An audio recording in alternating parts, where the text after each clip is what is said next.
జై వాసవి, జై జై వాసవి. అందరికీ నమస్కారం. మేమందరం తమిళనాడు కృష్ణగిరి డిస్టిక్లో ఉండి సంతూర్ నుంచి మాట్లాడుతున్నాము.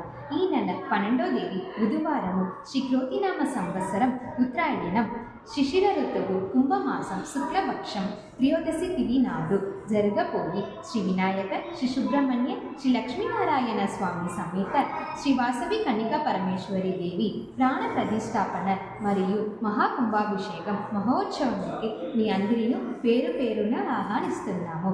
అందరూ ఈ మహావేడుకలు పాల్గొని మన వాసవి మాత దీవెనలు అందుకోవాలని ఆశిస్తున్నాం.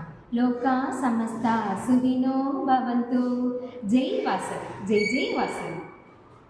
అందరికీ నమస్కారం. జై వాసవి. ఈరోజు మనం శ్రీ వాసవి కన్నికా పరమేశ్వరి జీవిత చరిత్ర గురించి తెలుసుకుందాము. రాజమండ్రి నగరమునందున పెనుగొండ గ్రామంలో కుసుమామ్మ కుసుమశేషుని దంపతులు ఉండేవారు. వారికి చాలా సంవత్సరాలుగా పిల్లలు లేరు. అందువలన వాళ్ళ గురువైన భాస్కరాచార్యుని అడగగా ఆయన పుత్రకామేశ్వరి యాగం చేసినందున సంతానం కలిగిన చెప్పింది. వాళ్ళు యాగం ఆచరించగా వాళ్ళకి కౌలు పిల్లలు పుట్టేద్దరు. అందులో ఒకడు ఆడబిడ్డ, ఇంకొకరు మగబిడ్డ.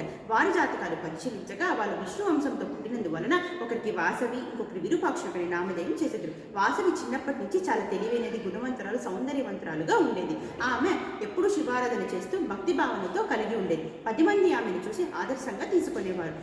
ఒకరోజు ఆమె గుడిలో ఉండగా విష్ణువర్ధుడు అనే రాజు ఉత్తరాయణ నుంచి దక్షిణానికి యుద్ధం చేసి వచ్చుచుండగా ఈమెను చూసి మనసు పారేసుకున్నాడు. అప్పుడు వాళ్ళ తల్లిదండ్రుల దగ్గరికి వెళ్ళి వివాహం కోసం అడగగా వాళ్ళ తల్లిదండ్రులు అంగీకరించక, మేము వైశ్యులు, మీరు క్షత్రియులు, వివాహం కుదరదని చెప్పగా రాజుకి కోపము వచ్చి యుద్ధం ప్రకటించాను. ఈ మొత్తం 700 గోత్రాలున్న వైశ్యులలో 102 గోత్రములు మాత్రం ఎందుకు అంగీకరించక మిగతా వాళ్ళందరూ యుద్ధానికి అంగీకరించారు. వాసవి, నేను రక్తపాతం నాకు ఇష్టం లేదు, నేను అగ్ని ప్రవేశన చేస్తాను అని చెప్పగా ఈ 102 గోత్రములు ఎవరైతే ఉన్నారో వాళ్ళు మేము కూడా అగ్ని ప్రవేశన చేస్తాము అని చెప్పగా అప్పుడు వాసవిమాత సిద్ధముగా ఉన్నప్పుడు శక్తి రూపమైన అమ్మవారు ప్రత్యక్షమని, నేను వైశ్యకులని అభివృద్ధి చేయడానికి ఈ మానవ జన్మం ఎత్తినాను అని చెప్పి, మీరు ఎప్పుడు సుఖ సంతోషాలతో అష్టైశ్వర్యాలతో వర్ధిల్లాలని కోరుతూ ఆశిస్తున్నానని ఆశీర్వదిస్తూ అగ్ని ప్రవేశన చేసింది.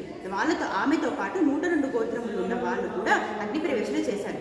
ఎప్పుడు మనం వాసవి మాత స్టోరీ వింటూనే ఉంటాము, కానీ ఎప్పుడు ఆ 102 గోత్రములు మొత్తము మనము ఎప్పుడు స్మరించలేదు.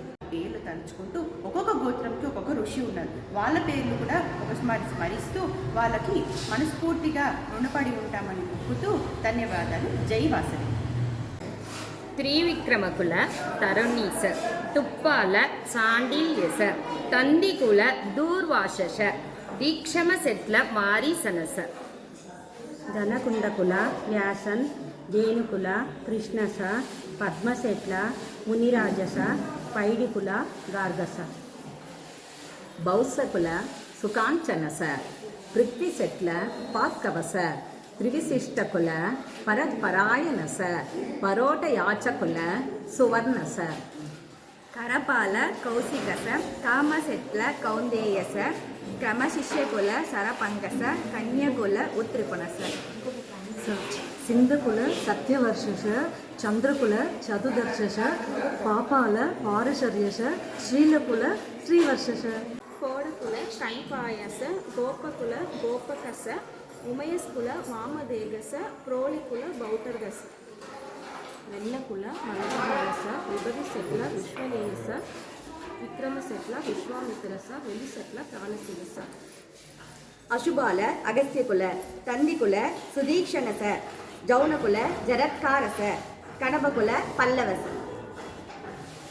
వెలశిష్టకుల వరుణస శ్రీసాల శుక్లశ శ్రీచెట్ల శ్రీధరస సుమశిష్టకుల సనంతనస కవటకుల హరివల్పక కుమారకృష్ణ ఉగ్రసేనక గణముకుల కాశ్యపక గ్రంథికుల గౌతమక పెండికుల ప్రపాదాస నాపిల్ల మూలకుల మోత్కల్యస పలిచెట్ల ఆత్రేయస వక్కాకుల వాయువ్యస సుఖశిష్టకుల సౌలకస పూరపుష్టకుల జడపరద బాలకుల నారదస పుష్పపాల విష్ణువర్ధనస బలవంచకుల సౌశేయుల కుండకుల సార్జరహాస వెంకటకోళ కవిదస హస్తివే సౌభాగ్యస లాభాల దశదశ ಮಂತಕುಲ ಕಪಿಲಸ ಮಾಶಾಂತಕುಲ ವರದಂದಸ ಮೂರ್ಕುಲ ಮಾರ್ಕಂಡೇಯಸ ಮೌಚಕುಲ ಮೌಚ ಜಯನಸ ಇನುಬಳಗುಲ ಕೃಷ್ಣಮರಸ ವಿಶ್ವಾಗುಲ ಕೌದಸಸ ಉಸಿರುಗುಲ ದೈವಲ್ಯಸಸ ಇಬ್ಬರಿಗುಲ ತ್ರಿಜಯಸ ವೇಳ ತೈತ್ರಸ್ಯ ಸಂಗೋಪಕುಲ ನೇತ್ರಪಾದಸ್ಯ ಮುತ್ತುಕುಲ ಸನತಕುಮಾರಸ್ಯ ದ್ವಿಮೂಲಕುಲ ಜಾಂಬದುಕುಲಸ ಇದಾ ಕಾಲ ಉತ್ತಮೋಜಸ ಕೈಕುಲ ಗಂಧರ್ವಕಸ ಸಾನಕುಲ ಸನಕಸಹ ಮಾನ್ಯಕುಲ ಮಾನವಸ ಅಭಿಮಂಜಕುಲ ಆಚಾರ್ಯನಸ ಅಯನಕುಲ ಪಿಂಗ್ಲಾಸ ಕ್ರಾಣಕುಲ ಪುಂಡರಿಕಾಸ ಇನಕಾಲ ಸುಂದರಾಸ ಕಾಲಕುಲ ತಾಪಸ ಅನಂತಕುಲ ಪಿಂಗಲಸ ಅಭಿಮಂಜಕುಲ ಯಾಗನ ಪಾಲ್ಕಸ வடகாச அனுமந்த் பெரிசெட்ல பிரகதஸ்யச பலிசெட்ல பரத்வாஜச வெத்திசெட்ல சாமர்ஷனச தரகுல சுவர்ஷனச ಯನಸಕುಲ ಸೌಸಿತ್ಯಸ್ಯ ರೆಂತಕುಲ ಸಂಬದ್ಧಸ್ಯ ವಸಂತಕುಲ ವೈರೋಗ್ಯಸ್ಯ ವೇಲಿಕುಲ ಯಾಸ್ಕಸ್ಯ ಜನಕುಲ ಬೋದ್ರಾಯನಸ ವರಕುಲ ಕಿಕ್ಕಿರಸ ಭೀಮಚಟ್ಲ ವಾಸುದೇವಾಶ ಪಿತೃಕುಲ ಜೀವಾಂಗಿಸದ